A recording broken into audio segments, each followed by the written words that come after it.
Hello friends, this is Nikhil Vijay. Welcome to my YouTube channel InfoStudent.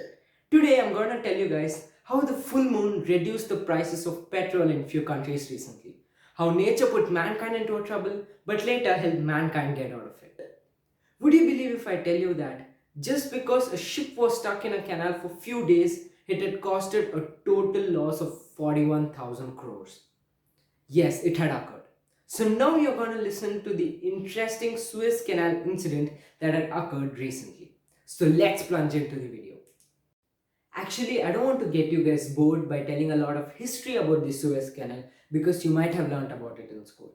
But just to give a gist of it, this canal makes travel between Asian countries like India, China, Singapore, and Europe very easy. It is a man-made canal that runs through Egypt and it's of total length 193 kilometers. Earlier, the distance between, say, Mumbai and London was around 19,800 kilometers. But after this channel was opened in 1869, the distance reduced to 11,600 kilometers. Most of the things that make humans lazy are quite expensive, right? Here too, the Egyptian government, which owns this canal, charges a toll for all the ships that pass through it. Can you just imagine, guys? Just through this narrow stretch of 193 kilometers passes 10 to 12% of the world's cargo. And the Egyptian government earns roughly 100 crores a day just from this canal. So this was some basic information about the Suez Canal, and now let's see what the actual incident was.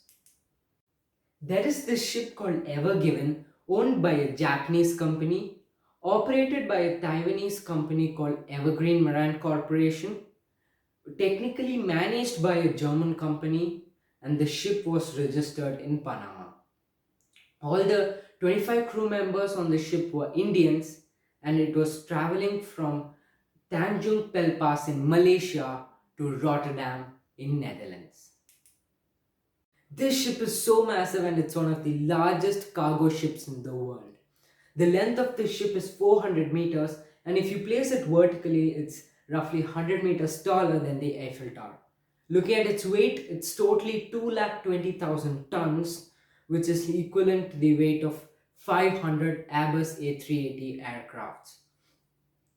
And if you look at the cargo that it has, if you take one container which is around 20 feet tall and if you place all of them one above the other, the total height would shoot up to 176 kilometers. That's like placing 180 Burj Khalifas one above the other. That's humongous. So this ship was traveling peacefully in the Suez Canal. But life is not always peaceful, right?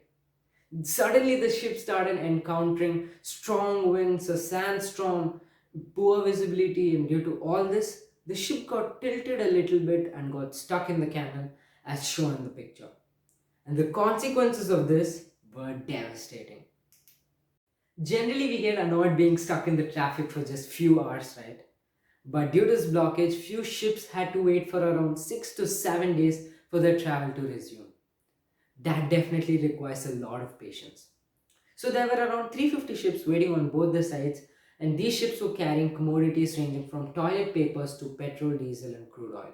And since their transportation was stopped, the prices of commodities like petrol, diesel, and crude oil had also risen a little in few countries. So the total loss faced by all the companies whose ships were in that canal at that blockage was around 41,000 crores, that is roughly $54 billion.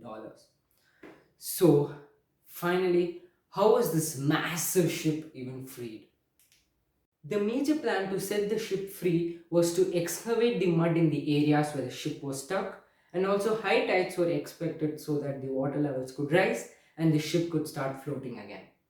But it is always suggested to have plan B, right? In this case, plan B was to remove all the containers in the ship and also to remove the fuel so that the weight of the ship was reduced and it could start floating again. But to execute plan B, it could take several weeks. Luckily, nature has helped us. Due to the full moon, there were high tides and the water level had risen by 46 centimeters. This rise in the water level was enough for the humongous and gigantic ship to start floating again. Due to the ease of air travel these days, travel through passenger ships have reduced significantly. So, in case you have traveled in a ship till now, do leave it in the comment section and share your experiences because there are several people like me who haven't traveled considerably long distances through ships. So, sharing your experiences would help many know a lot. So, friends, I hope you found this video informative. If you like this video, do share it with your friends and relatives. And if you like my content, definitely consider subscribing the channel. Thank you, friends. Have a nice day.